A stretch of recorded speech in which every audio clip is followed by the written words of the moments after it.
Hello everyone, welcome to Learning and Building. My name is Hilary and I'll be subbing in.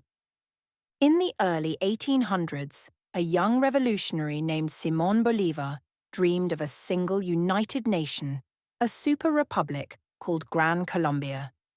A nation that would stretch across northern South America, including Colombia, Venezuela, Ecuador, and Panama. It was a vision of unity, strength, and freedom. But dreams that big rarely survive reality. By 1831, Gran Colombia had collapsed. Venezuela and Ecuador had broken away, and Panama found itself bound to what remained, a new state called the Republic of New Granada. What was once a dream of unity had turned into a struggle for survival. Yet, within that struggle, Panama began to discover its own identity.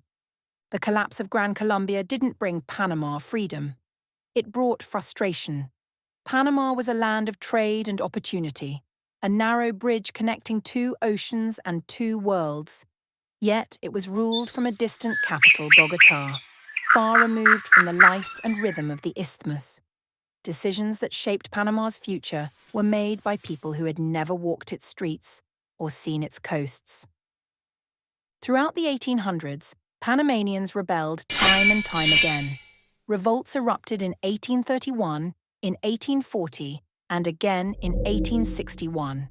Each one was either crushed or negotiated back into submission. But every rebellion carried the same message. Panama wanted autonomy, not chaos. It wanted prosperity, not control. It wanted to be heard. While Bogotá fought to hold its provinces together, the world began to change, and Panama's importance grew with it. In 1848, gold was discovered in California. Suddenly, the fastest route between the Atlantic and Pacific wasn't around the tip of South America. It was across Panama. The isthmus became the world's shortcut. American companies poured in to build the Panama Railroad, carrying fortune seekers, goods, and gold between the oceans. For the first time, Panama wasn't just a province. It was a global hub. Ships, merchants, and empires all passed through its narrow strip of land.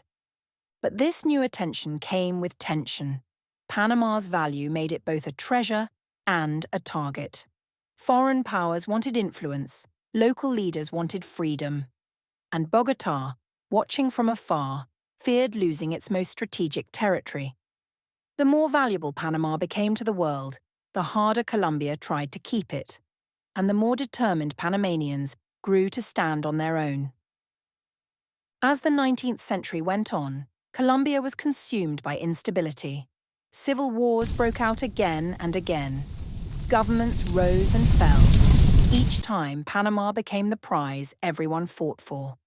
But no one could truly control. In 1880, a French engineer named Ferdinand de Lesseps arrived in Panama with an ambitious dream: to build a canal that would connect the world. It was the same man who had built the Suez Canal. But this time, the challenge proved too great. The project collapsed under disease, corruption, and financial ruin. Yet, even in failure, it proved something undeniable. The world needed Panama. Foreign powers began to pay even closer attention. The French had failed, but the Americans saw opportunity. They knew that whoever controlled the canal would control global trade, and as US influence grew, Panama's calls for independence grew louder. By the dawn of the 20th century, Panama had spent nearly a century waiting, neglected by Bogotá, divided by foreign interests, but united in spirit. It had endured revolts, occupation, and betrayal. It had been the bridge of nations, yet a nation without a bridge to its own future. When Panama finally declared independence in 1903, it wasn't just another revolution. It was the end of a long and painful journey toward identity. The dream of Gran Colombia had crumbled, but Panama's dream had only just begun. The story of Panama after Gran Colombia isn't a story of rebellion alone.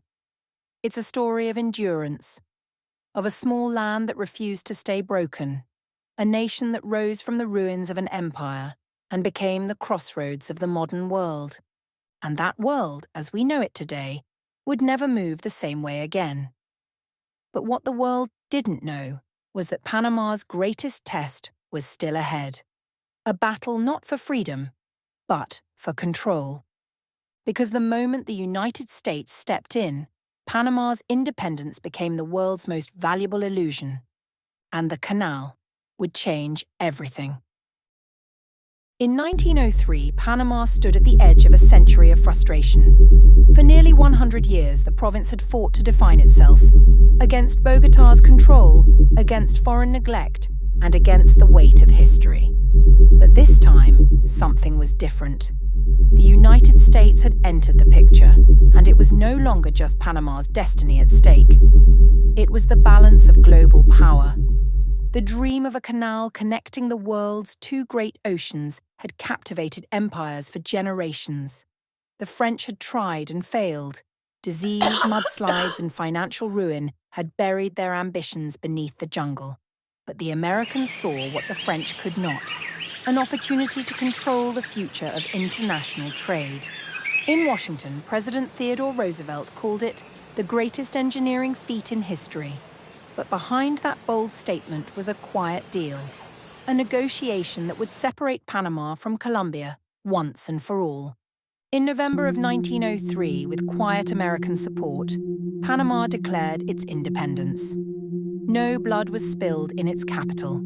Colombian troops never arrived. A U.S. warship, the Nashville, blocked them from ever reaching the isthmus.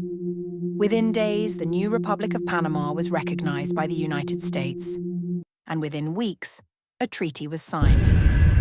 That treaty gave America control of a 10-mile-wide strip of land, the Panama Canal Zone. In exchange, Panama would finally be free. Or so it seemed. The construction of the Panama Canal became a symbol of modern ambition and of quiet domination. Thousands of workers from across the Caribbean, Europe, and Asia poured into Panama, carving through mountains, swamps, and jungles. Over 25,000 lives were lost to malaria, yellow fever, and brutal working conditions. Yet the canal advanced, inch by inch, blast by blast. By 1914, the impossible had been achieved. A ship could now cross from the Atlantic to the Pacific in a single day. The world applauded America's engineering triumph. But in Panama, pride was mixed with pain. For decades, the Canal Zone, that narrow ribbon of land through the heart of their country, remained under foreign control. American flags flew where Panamanians could not. Even though the canal stood on Panamanian soil, its profits, its laws, and its governance belonged to another nation. Generations grew up in the shadow of the canal, working beside it, living near it, but never owning it. And slowly, resentment began to rise. By the mid-20th century, a new generation of Panamanians began to demand what their ancestors had always wanted: true sovereignty. Protests erupted. Flags were torn down. The message was clear: the canal belonged to Panama. It would take decades of diplomacy, tension, and political courage to make it happen. But in 1977, the unthinkable occurred. US President Jimmy Carter and Panamanian leader Omar Torrijos signed the Torrijos-Carter treaties, promising the gradual transfer of the canal to Panama. And on December 31st, 1999, as the world celebrated a new millennium, Panama finally took control of the canal that had defined its history. After nearly 2 centuries of struggle, from Gran Colombia's collapse to independence, from occupation to ownership, Panama had done what few nations ever could. It had reclaimed its destiny. Today, the Panama Canal stands as one of the world's greatest engineering achievements. Not just a waterway, but a symbol of persistence, resilience, and national identity. It connects oceans, continents, and cultures. But more importantly, it connects Panama's past to its future. The story of Panama is not one of tragedy, it's one of triumph. A land once divided by empires became the bridge of the world. A people once silenced by history found their voice again. And through that narrow strip of land, the place where Gran Colombia once ruled, where dreams collapsed, and where the world learned to connect, Panama rose. Because the canal didn't just change the world, it changed Panama forever. And that is how Panama rose from the fall of Gran Colombia, carved its own destiny, and built the canal that changed the world as we knew it. Thank you for watching this documentary.